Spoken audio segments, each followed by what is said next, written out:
I slammed the door of my office, the vibration rattling the framed blueprints on the wall. Another day, another argument with a client who thought they knew better than a professional architect with 15 years of experience. I sank into my chair, rubbing my temples. A soft knock interrupted my brooding. "Rose? Everything all right in there?" I sighed. "Come in, Leonard." The door creaked open, and Leonard's salt and pepper head poked through. "Brought you some coffee. Figured you might need it after that spirited discussion." I couldn't help but smile. Leonard had been my mentor when I first started at the firm, and now, even as colleagues, he still looked out for me. "Thanks, Leonard. You're a lifesaver." He set the mug on my desk, his kind eyes crinkling at the corners. "Want to talk about it?" I shook my head. "Same old story. Client thinks because they watched a few home renovation shows, they're suddenly experts in structural engineering." Leonard chuckled. "Ah, the joys of our profession. You handled it well, though. I was impressed." "Really?" I raised an eyebrow. "Because I feel like I just got run over by a dump truck full of unrealistic expectations." He leaned against my desk, his voice softening. "Rose, you're one of the best architects I've ever worked with. Don't let one difficult client shake your confidence." I felt a warmth spread through my chest at his words.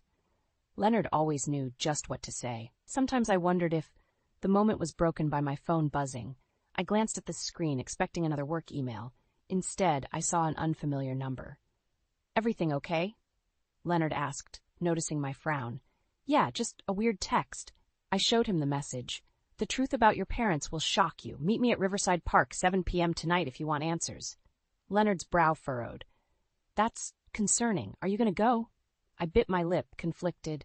"I don't know. It's probably just some prank or scam, right?" "Probably," Leonard agreed, but he didn't sound convinced. "Still, maybe you should bring someone with you just in case." I shook my head. "No, I need to handle this myself." The truth was, my relationship with my parents had always been complicated. If there really was some hidden truth, I needed to face it alone. Leonard looked like he wanted to argue, but instead he just squeezed my shoulder. "All right, but promise me you'll be careful. And call me if you need anything, okay?" I nodded, grateful for his concern. As he left my office, I couldn't shake the feeling that my life was about to change dramatically. The rest of the day crawled by in a haze of meetings and phone calls.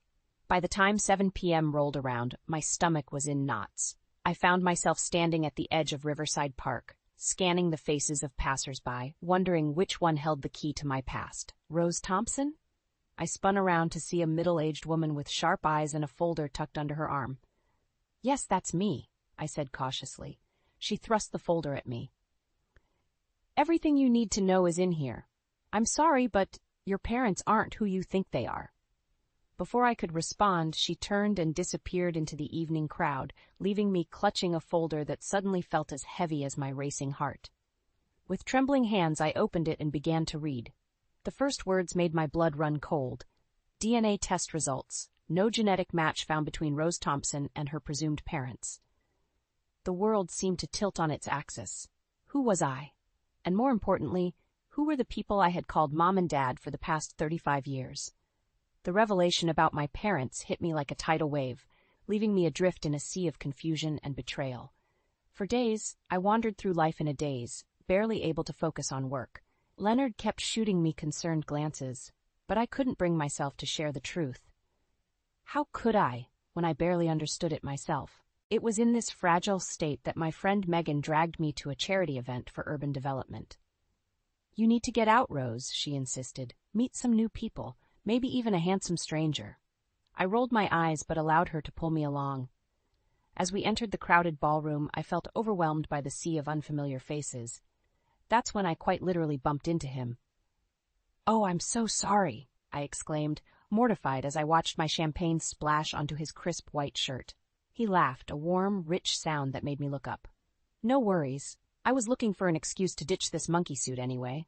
His easy smile and twinkling blue eyes caught me off guard. "I'm Jake," he said, extending his hand. "Urban planner and occasional champagne magnate." Despite myself, I felt a smile tugging at my lips. Rose, architect and accidental drink thrower. We fell into easy conversation, discussing our shared passion for sustainable city design. For the first time in days, I felt the weight on my chest lighten. "So, Rose," Jake said, leaning in conspiratorially, "what do you say we ditch this stuffy party and grab a real drink? I know a great little place around the corner."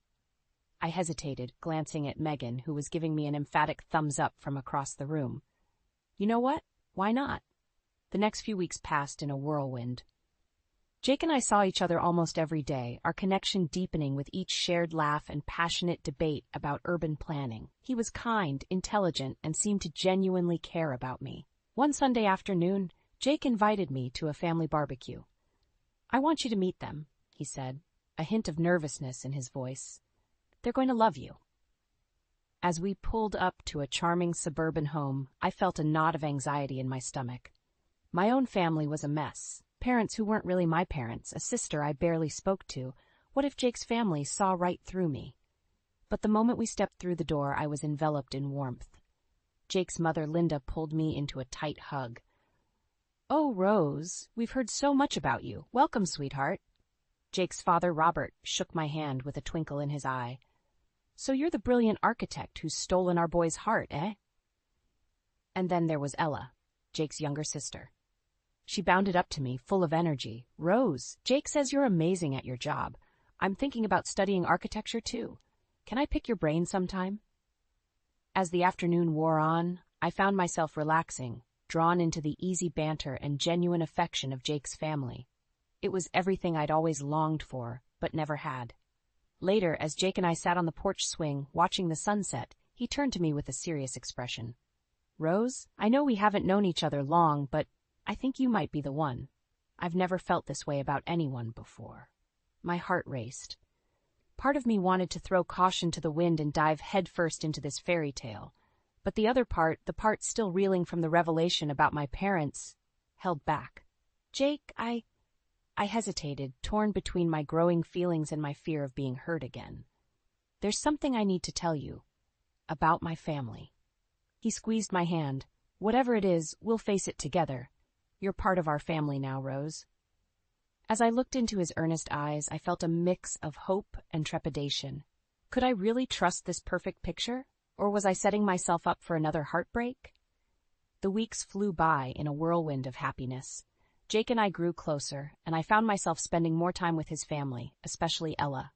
One sunny afternoon, we sat in her room, surrounded by college brochures and architecture magazines. "Rose, I can't thank you enough for helping me with this," Ella said, her eyes shining with excitement. "I never thought I'd actually have a shot at getting into a top architecture program."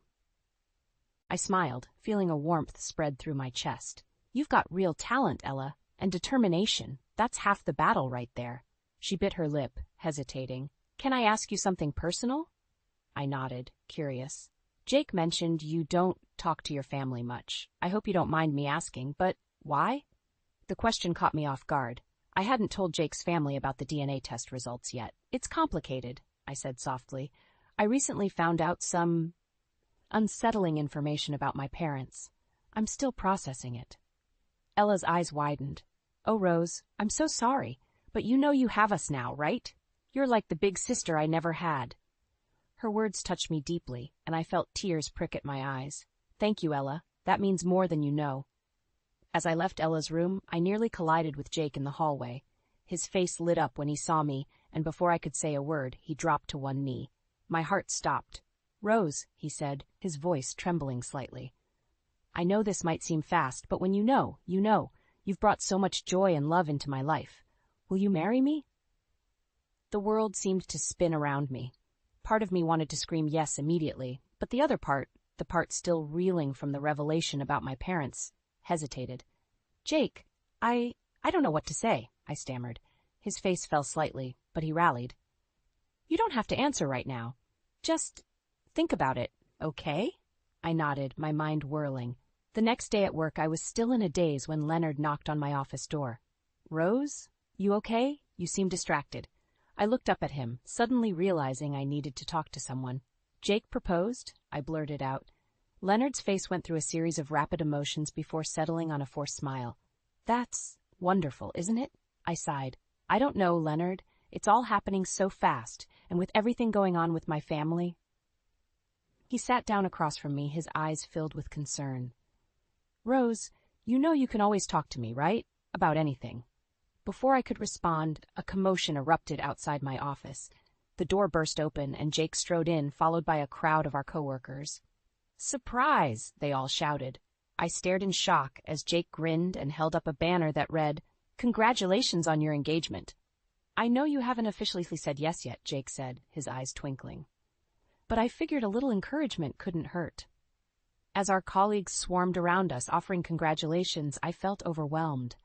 Jake slipped a ring onto my finger, and I stared at it, feeling a mix of elation and panic. I caught Leonard's eye across the room. He looked stricken, and in that moment I realized there was more to his feelings for me than just friendship. Jake's arm around me tightened, and he whispered in my ear, "I can't wait to start our life together, Rose, you, me, and my family. It's going to be perfect." As the impromptu party swirled around me, I felt like I was standing on the edge of a cliff. On one side was the promise of the family I'd always dreamed of. On the other, a nagging doubt that wouldn't let go. What had I gotten myself into? And more importantly, how was I going to get out if I needed to? The whirlwind of wedding preparations swept me off my feet. Between dress fittings, venue tours, and endless decisions about flowers and centerpieces, I barely had time to breathe, let alone think about the nagging doubts in the back of my mind. One evening, as Jake and I collapsed onto the couch after another marathon planning session, he dropped a bombshell. "Honey, I've been thinking," he said, his voice casual. "What if we moved in with my parents after the wedding?" I sat up straight, my heart racing. "What? Why would we do that?" Jake shrugged. "It makes sense financially. We could save for a down payment on our own place faster. Plus, Mom and Dad would love having us around." I tried to keep the panic out of my voice. "But Jake, we're starting our life together. Don't you want some privacy?" He took my hand, his eyes earnest. "Rose, my family is everything to me. I thought you understood that. Don't you want to be part of it?" Guilt washed over me. Jake's family had been so welcoming, so loving. How could I deny them? And yet, the thought of giving up my independence made me feel physically ill. I need to think about it," I stammered. Jake's face fell. "What's there to think about? Don't you trust me?" Before I could answer, my phone buzzed. It was a text from Leonard. "Hope wedding plans are going well. Miss seeing you around the office. Coffee soon?" I quickly put the phone away, feeling a pang of something. Regret? Longing? I pushed the thought aside. The next day I found myself at Jake's parents' house, ostensibly to discuss wedding details with his mother, Linda. As we sat in the kitchen, surrounded by bridal magazines, she broached the subject. "Jake told us about his idea," she said, her eyes twinkling. "Oh, Rose, we'd be so thrilled to have you here. You're already like a daughter to us." I forced a smile. "It's a big decision, Linda. I'm not sure." She waved her hand dismissively. "Nonsense. Family takes care of family. You'll see. It'll be wonderful." Just then, Ella burst into the kitchen, her face alight with excitement. "Rose, I got in. The architecture program at State U." I jumped up, genuinely thrilled for her. "Ella, that's amazing. I'm so proud of you." As we hugged, I caught Linda's eye. Her smile seemed calculating. "You see, Rose, you've already had such an impact on our Ella. Imagine how much more you could do living here." I felt trapped, cornered by their expectations, my conflicting desires. That night, as I tossed and turned in bed, I couldn't shake the feeling that I was losing control of my own life. The next morning, I arrived at work early, desperate for some peace. To my surprise, Leonard was already there, concern etched on his face. "Rose," he said softly, "what's going on? You've seemed off lately." Something in his gentle tone broke through my defenses. Before I knew it, I was spilling everything. The DNA test, Jake's proposal, the pressure to move in with his family. Leonard listened without judgment, his eyes never leaving mine. When I finished, he took a deep breath. "Rose, I can't tell you what to do, but I can tell you this. You deserve to be happy. Really, truly happy, not just going along with what others want for you." His words hit me like a thunderbolt. I realized I'd been so caught up in trying to please everyone else, I'd lost sight of what I truly wanted. "I need to talk to Jake," I said, standing up abruptly. "I need to be honest with him and with myself." As I headed for the door, Leonard called out, "Rose, whatever happens, I'm here for you." I nodded, my heart pounding. It was time to take control of my own story. I stood outside Jake's parents' house, my heart pounding. After my conversation with Leonard, I knew I had to confront Jake about my doubts. But as I reached for the doorbell, I heard raised voices from inside. Curiosity got the better of me, and I crept around to the open kitchen window. "Can't believe how perfectly this is working out," Linda's voice drifted out. "Once Rose moves in, we'll have access to her entire salary." I froze, unable to believe what I was hearing. Jake's voice responded, sounding uncertain. "Mom, I'm not sure about this. Rose trusts us. It feels wrong to." "Don't be naive, Jake," Robert cut in. "This is our chance to finally get out of debt. Your little architect girlfriend is our ticket to financial freedom." My world tilted on its axis. The family I thought had welcomed me with open arms had been plotting to use me all along. Ella's voice piped up. "But what about Rose's career? She's so talented, and she's been helping me." Linda scoffed. "Oh, please, once she's part of this family, her career will be the least of our concerns. She'll be too busy taking care of us." I stumbled back from the window, bile rising in my throat. How could I have been so blind? The warmth, the acceptance, it had all been a carefully crafted lie. In a daze, I made my way back to my car. As I drove home, my mind raced. What was I going to do? The wedding was in 2 weeks. Invitations had been sent, deposits paid. And Jake? Had he been in on this from the beginning? Back in my apartment, I paced restlessly. I couldn't marry Jake, not now. But how could I call off the wedding without revealing what I'd overheard? Would anyone even believe me? My phone buzzed incessantly, texts from Jake, Linda, Ella. I ignored them all. Instead, I found myself dialing a different number. "Leonard, I need your help." His voice was steady, calming. "I'm here, Rose. What do you need?" "Can you meet me at the courthouse tomorrow? There's something I need to do."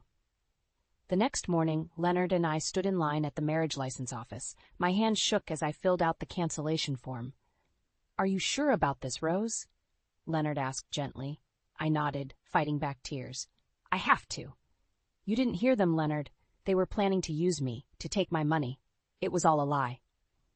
As we left the courthouse, I felt a weight lift from my shoulders, but it was quickly replaced by a new anxiety. What would happen when Jake and his family found out? My phone rang. Jake's name flashed on the screen. I took a deep breath and answered. "Rose, where have you been? We've all been worried sick." I steeled myself. "Jake, we need to talk. Can you meet me at the park?" An hour later, I sat on a bench watching Jake approach. His face lit up when he saw me, and for a moment I almost wavered. But then I remembered the cold calculation in Linda's voice, the way they had discussed using me like I was nothing more than a means to an end. "Jake," I began, my voice surprisingly steady, "there's something I need to tell you." As I spoke, I saw the color drain from his face. By the time I finished, he looked like a stranger. "Rose, I don't know what to say. I swear I didn't know about this." I stood up, my decision solidified. "It doesn't matter, Jake. I can't be part of a family built on lies and manipulation. The wedding is off." As I walked away, leaving Jake stunned on the bench, I felt a mix of grief and relief. The fairy tale was over, but maybe now I could start writing my own story, one where I was the author of my own happiness. I stood in the driveway of Jake's family home, my suitcases at my feet.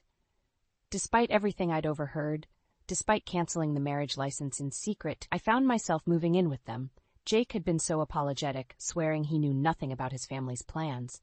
He begged me to give them a chance, to let him prove his love was real. And like a fool, I agreed. Linda threw open the front door, her smile wide but her eyes calculating. "Rose, darling, welcome home."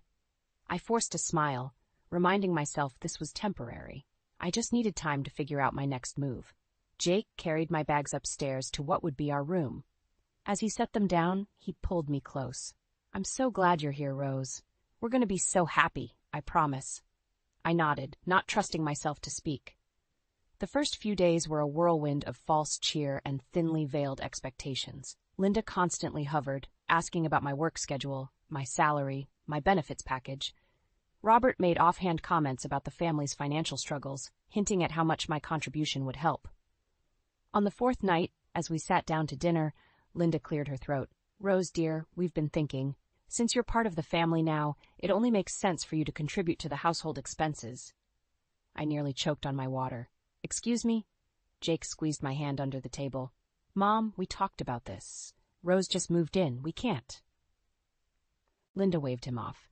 Nonsense. Rose understands, don't you, dear? Family helps family. I felt trapped, cornered. I suppose I could contribute something. Robert leaned forward, his eyes gleaming. Excellent. We were thinking your entire salary would be a good start. The room spun. My entire salary? But what about my own expenses? My savings? Linda laughed, a brittle sound. Oh, Rose, you don't need to worry about that anymore. We'll take care of everything. I looked at Jake, silently pleading for him to say something. Anything. But he just stared at his plate, avoiding my gaze. Ella, who had been uncharacteristically quiet, suddenly spoke up. This isn't right. You can't just take all of Rose's money. Ella, be quiet, Linda snapped. The adults are talking. I stood up abruptly, my chair scraping against the floor. I need some air. I fled to the backyard, my mind reeling. How had I let things get this far? I pulled out my phone, my finger hovering over Leonard's number. But before I could call, Jake appeared beside me. Rose, I'm so sorry. I didn't know they would ask for your entire salary. We can figure something else out. I turned to him, really looking at him for the first time since I'd moved in. Did you know, Jake, about their plans to use me? He hesitated, and in that moment I knew. The betrayal cut deep. I thought I could protect you, he whispered. I thought once we were married, I could make them see reason. I stepped back, my voice shaking. You lied to me. You're just as bad as they are. Jake reached for me, but I pushed past him, running back into the house. I needed to get out to escape this nightmare I'd willingly walked into. But as I reached the front door, Linda blocked my path. Where do you think you're going? I'm leaving, I said, trying to sound braver than I felt. Linda's eyes narrowed. I don't think so, dear. You see, we've already made some financial arrangements based on your contribution. You can't just walk away now. Robert appeared behind her, his face grim. You're part of this family now, Rose, for better or worse. As they closed in around me, I realized with horror that I was trapped. Not just financially, but physically. The fairy tale had become a nightmare, and I was the prisoner in the tower. In that moment, I knew I had to find a way out, no matter the cost. But how? My heart raced as I paced the confines of my room. No, my prison. It had been 3 days since Linda and Robert's ultimatum, and I felt the walls closing in. Jake had been suspiciously absent, claiming work emergencies. I knew I had to act, and fast. A soft knock on the door startled me. Rose? It's Ella. Can I come in? I hesitated, then opened the door. Ella's eyes were red-rimmed, her face pale. I'm so sorry, she whispered. I never meant for this to happen. In that moment, I saw my way out. Ella, I need your help. Can you trust me? She nodded, determination replacing the fear in her eyes. Over the next hour, we hatched a plan. Ella would create a distraction, allowing me to access the family's financial records. If I could find proof of their schemes, I could expose them. That night, as the family gathered for dinner, Ella knocked over a vase, shattering it across the floor. As Linda and Robert rushed to clean up, I slipped into Robert's study. My hands shook as I rifled through drawers and files. Finally, I found what I was looking for: bank statements, loan documents, all pointing to a web of financial deceit. They weren't just planning to use my money, they were drowning in debt and saw me as their lifeline. I quickly snapped photos with my phone, my heart pounding so loud I was sure they could hear it downstairs. Just as I finished, the door creaked open. Jake stood there, his face a mask of betrayal. Rose, what are you doing? I straightened up, clutching my phone. Finding the truth, Jake. The truth you've been hiding from me. His eyes darted to the scattered papers, realization dawning. Rose, please, let me explain. Explain what? I spat. How you and your family plan to use me, to steal my money, my future? Jake reached for me, but I backed away. I love you, Rose. I thought if we got married, I could fix things, make it right. By lying to me? By trapping me in this house? Anger and hurt coursed through me. That's not love, Jake. That's manipulation. Footsteps thundered up the stairs. Linda's shrill voice called out, Jake? Is everything all right? I knew it was now or never. Pushing past Jake, I ran down the stairs, nearly colliding with Linda and Robert at the bottom. What's going on? Robert demanded, his eyes narrowing as he saw my phone clutched in my hand. I took a deep breath, steeling myself. I know everything, the debts, the schemes, all of it, and I'm leaving. Linda's face contorted with rage. You ungrateful little— No, I cut her off. I'm done being manipulated. I've canceled our marriage registration, and I have proof of your financial fraud. If you try to stop me, I'll go straight to the police. The room fell silent, tension thick in the air.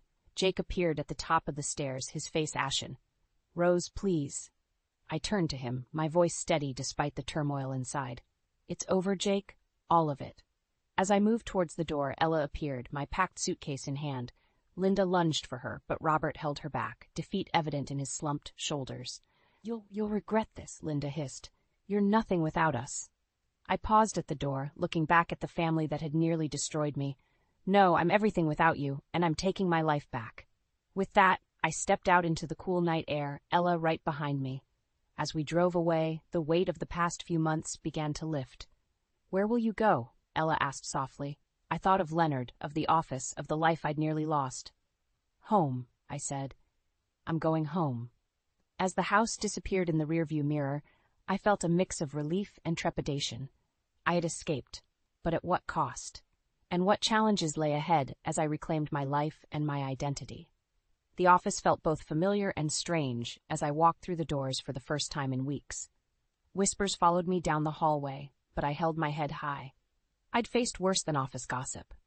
Leonard was the first to approach me, concern etched on his face. Rose, are you all right? We've all been so worried. I managed a small smile. I'm getting there. It's been a rough few weeks. He nodded, understanding in his eyes. If you need anything, I'm here. As the days passed, I threw myself into my work, finding solace in the clean lines and precise calculations of architecture. Slowly, the whispers died down, replaced by a newfound respect from my colleagues. They'd seen me weather a storm and come out stronger. One evening, as I was packing up to leave, Leonard appeared at my door. Rose, I'm glad you're back, and I'm proud of you for standing up for yourself. Something in his voice made me look up. The care and admiration in his eyes took my breath away. How had I never noticed it before? Thank you, Leonard, I said softly, for everything. Months passed, and life settled into a new rhythm. I focused on rebuilding my career and my sense of self. Ella called occasionally, updating me on her progress in architecture school and assuring me that Jake's family was facing the consequences of their actions.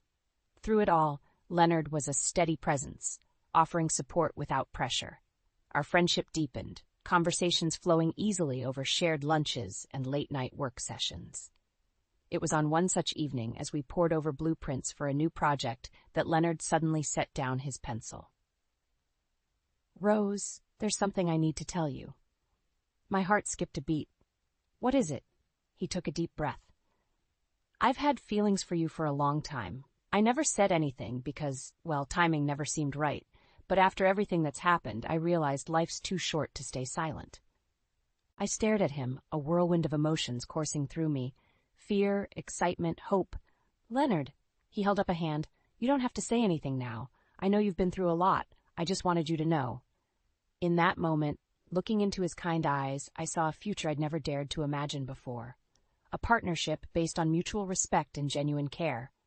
Actually, I said, my voice stronger than I expected, I do have something to say. Yes. His eyebrows shot up. Yes? I laughed, feeling lighter than I had in months. Yes, I have feelings for you too. And yes, I'd like to see where this goes. The smile that spread across his face was like the sun breaking through clouds. We took things slow, both of us aware of the weight of our shared history and my recent experiences. But with each passing day, I felt more certain that this was right. 6 months later, on a crisp autumn evening, Leonard and I stood on the rooftop garden of our latest project. The city lights twinkled below us, a testament to the beauty we'd created together. Leonard turned to me, his eyes shining. Rose, these past months have been the happiest of my life. You're not just my partner in work, but in every aspect of life. I can't imagine a future without you by my side. My breath caught as he dropped to one knee, pulling out a small velvet box. Rose Thompson, will you marry me? Tears blurred my vision as I looked at the man before me. A man who had stood by me through my darkest times, who valued me for who I was, not what I could give him. Yes, I whispered, then louder, yes. As Leonard slipped the ring on my finger and pulled me into an embrace, I felt a sense of peace wash over me.